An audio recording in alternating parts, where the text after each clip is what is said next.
Assalamualaikum warahmatullahi wabarakatuh. Perkenalkan, nama saya Niasa Putri dari kelas 11 IPS 2. Di sini saya akan menyampaikan dakwah dengan tema Jika Orang Mati Bisa Hidup Kembali. Semua orang memiliki angan-angan. Angan-angan berupa hal-hal yang dapat membahagiakan hatinya.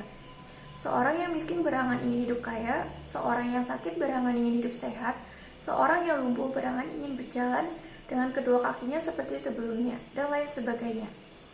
Intinya, semua yang hidup di dunia ini akan berusaha dan bersemangat untuk mencapai apa yang selama ini menjadi angan-angan mereka. Bahkan sebagian manusia angan-angannya nampak tak berujung. Ketika satu angannya telah tercapai, ia akan berangan untuk mencapai yang lebih dari itu. Setelah tercapai kembali berangan-angan yang lebih dari sebelumnya. Begitu seterusnya. Inilah tabiat manusia, tabiat yang tidak pernah merasa cukup. Rasulullah SAW menggambarkan tabiat tersebut dalam sabdanya, jika seandainya anak cucu Adam memiliki satu lembah berisi emas, dia akan menginginkan untuk memiliki dua lembah yang berisi emas. Padahal tidak akan pernah ada yang dapat memenuhi rongga mulutnya kecuali kematian, dan Allah mengampuni orang-orang yang bertaubat. Hadis riwayat Bukhari. Dalam konteks yang lebih jauh, ternyata sebuah angan-angan tidak hanya ada pada orang-orang yang masih hidup saja, tetapi juga ada pada orang yang telah meninggal dunia. Benarkah? Ya. Hal tersebut telah dijelaskan dalam banyak ayat-ayatnya di dalam Al-Quran dan pada sabda-sabda Nabi-Nya. Angan-angan orang yang telah meninggal dunia tersebut dimiliki oleh orang-orang beriman yang selama hidupnya mengerjakan amal-amal soleh, orang-orang yang mujrim yang selalu berbuat dosa, bahkan juga oleh orang-orang kafir kepada Allah. Apa angan-angan mereka semua? Seorang yang beriman yang semasa hidupnya selalu beramal soleh akan berangan dan berharap agar kiamat dapat disegerakan, sebab ia telah mendengar kabar gembira bahwa ia akan masuk ke dalam surga. Tempat duduk dan kediamannya telah ditampakkan padanya. Karena begitu bahagia, ia jadi tidak tenang dan berharap bisa kembali pada keluarganya dan memberitahukan bahwa dirinya akan masuk surga. Angan-angan dari orang-orang yang saleh, mereka ingin segera ditetapkannya hari kiamat karena telah melihat berbagai kenikmatan yang disisipkan untuknya. Selanjutnya, orang-orang yang mujrim, yang gemar berbuat dosa dan lalai dengan perintah-perintah Allah. Selama di dunia, mereka juga punya angan-angan. Angan-angan mereka ternyata mirip dengan angan-angan golongan yang pertama tadi. Angan mereka adalah ingin kembali ke dunia untuk beramal soleh. Di antara amalan saleh yang ingin mereka kerjakan jika diberi kesempatan kembali ke dunia adalah salat 2 rakaat. Ya, 2 rakaat saja. Itu angan mereka. Nabi SAW bersabda, siapakah pemilik kuburan ini? Para sahabat berkata, si Fulan.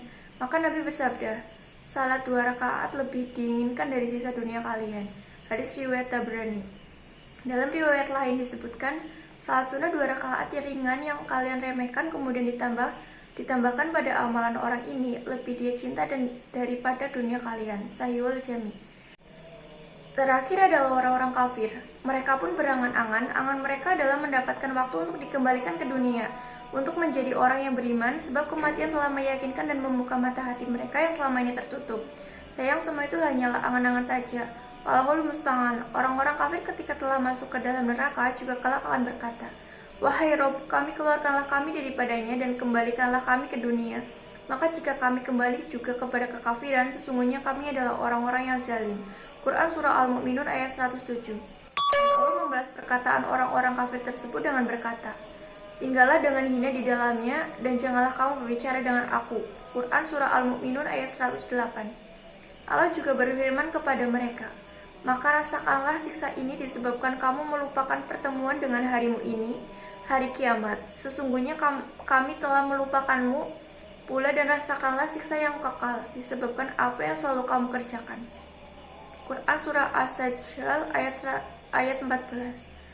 Allah telah mengetahui andai kata mereka dikembalikan ke dunia, niscaya mereka akan seperti semula, yaitu mendustakan ayat-ayat Allah dan menyelisihi Rasulnya.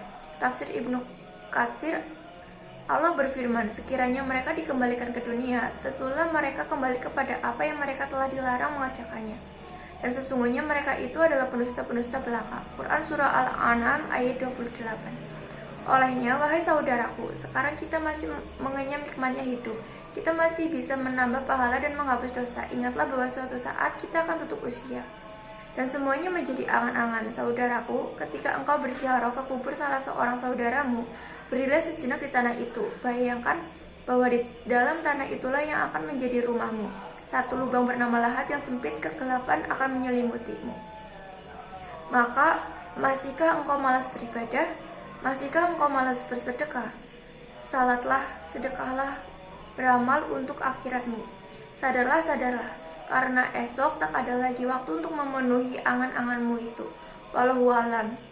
Demikian saja yang bisa saya sampaikan. Mohon maaf apabila ada salah-salah kata, dan semoga bermanfaat umumnya bagi kita semua. Rabbana atina fid dunya hasanah wa fil akhirati hasanah wa qina azabannar. Wassalamualaikum warahmatullahi wabarakatuh.